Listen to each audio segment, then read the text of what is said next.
Hi, this week we're going to talk about how to break a fast, how to make it easy, and some of the dangers you have to look out for, and what the refeeding syndrome is, who's at risk, and why you need to know about it. And it's coming right up. When you haven't eaten for a while, your body starts to slow down its digestive process. So the enzymes, the pancreatic enzymes, the stomach acids, and all those sort of things are going to slow down because they simply don't need it so much. So if you are to eat a lot of food in a very short period of time right after fasting, sometimes there's a bit of a lag, so you start to get some symptoms. And we've all made this mistake before where you eat too much after a fast and you start to feel the bloating or you start to feel the nausea. Some people get diarrhea and some people get a bad stomach ache. It's very, very common, and that's just that mismatch between how much you've eaten and how quickly your body is able to digest. It's probably due to the fact that your physical hunger is not that high, whereas your psychological hunger probably is much higher. That is, you haven't eaten for a while, so you see something that's just delicious, so then you're like, oh, I need to eat a lot because I haven't eaten for a while, so then you've eaten a lot more than your body can physically handle.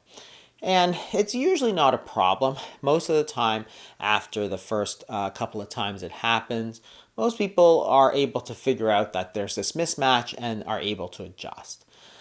Also, if your fast is less than 24 hours, it doesn't tend to be a big issue because your body isn't so far out of practice. But you do see it once you start to go over that period of time.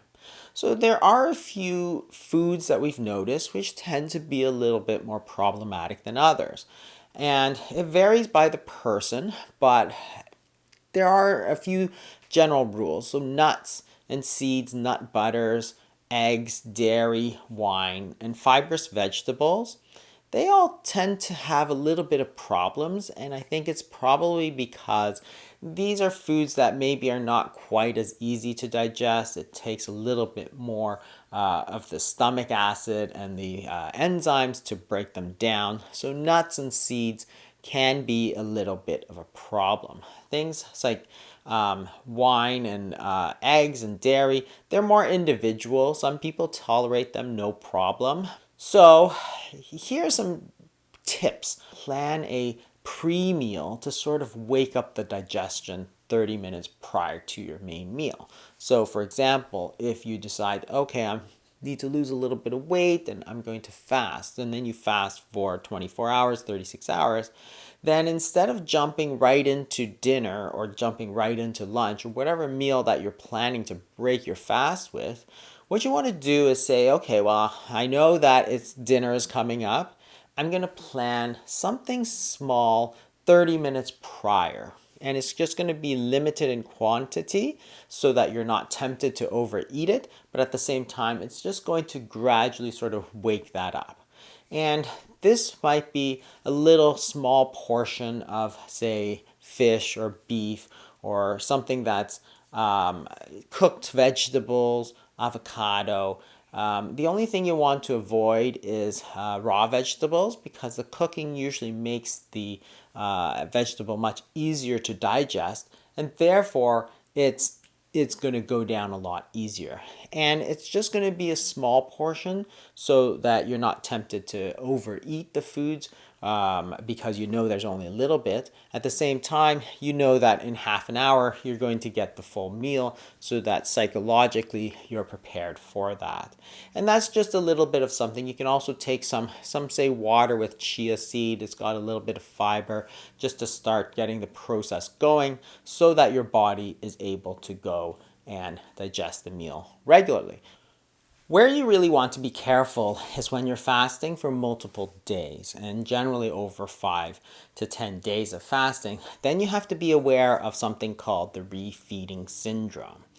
And this is something that we used to see in the 40s and 50s when we were dealing with a lot of people after the war, where there's a lot of people who hadn't eaten properly for months or even years sometimes. And what happens during the refeeding syndrome is that the body is really wants to build up its proteins and its cells after having not eaten for a long period of time.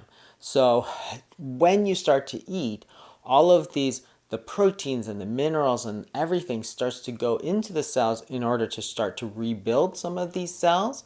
But the problem is that when it all goes from the blood into the cells to try and increase the production of these new cells, the levels in the blood actually drops very, very low. So what you get is a severe depletion in the blood levels of potassium, magnesium, phosphorus, and thiamine predominantly. And when it all goes into the cells to make new cells, the blood levels fall so low that they can actually cause a lot of symptoms. And in severe cases, it can even cause heart rhythm disturbances, and people had actually died from this. And that's why it's so important. The key hormone in this is insulin, because as we start to eat, insulin starts to go up, and that's a signal for all of these vitamins and minerals to come from the blood and go into the cells. And because there's a lot more volume in the cells than there is in the blood, it only takes a little bit of that potassium and magnesium and phosphorus to come out of the blood for the blood levels to fall so low that you can run into problems. And that's called the refeeding syndrome. There are certain groups of people that are at very high risk of developing refeeding syndrome.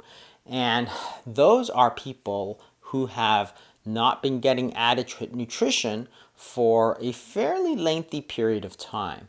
So when you look at people with the eating disorder, anorexia nervosa, chronic alcoholism, these people haven't eaten properly for a long time.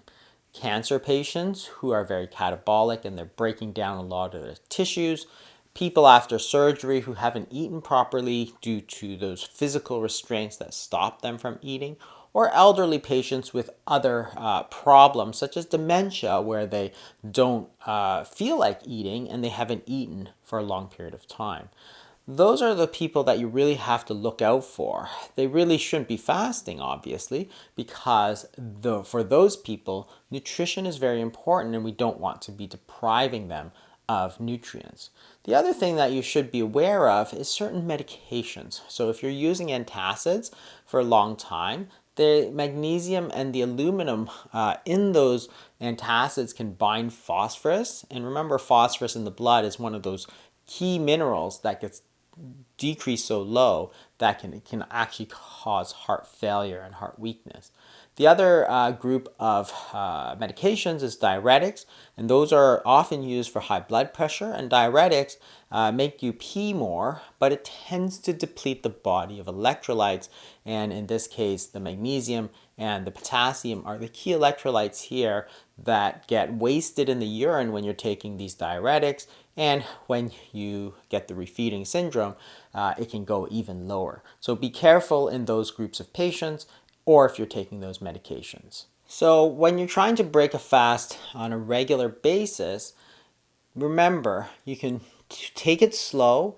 The longer your fast, the slower you should go. You can plan a pre-meal to avoid eating too much and getting your body woken up to the system. But the other problem we see a lot is that people tend to take things that are a little bit too sweet, and the sweetness, even if it has no calories, will tend to stimulate the appetite. So again, what you're trying to do is break that fast slower than usual, and taking things like artificial sweeteners, well, that's going to just make you more hungry. It's going to increase that sort of psychological need for the food, and therefore you're going to tend to overeat. So do try to avoid, while you're fasting or towards the end, to avoid those sort of sugar substitutes or non-caloric sweeteners.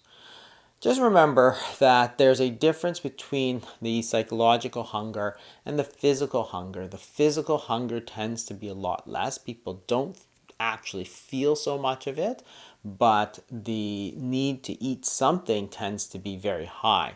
So it's by avoiding these sort of traps that you can break your fast properly and make sure that you're doing it in a healthy way.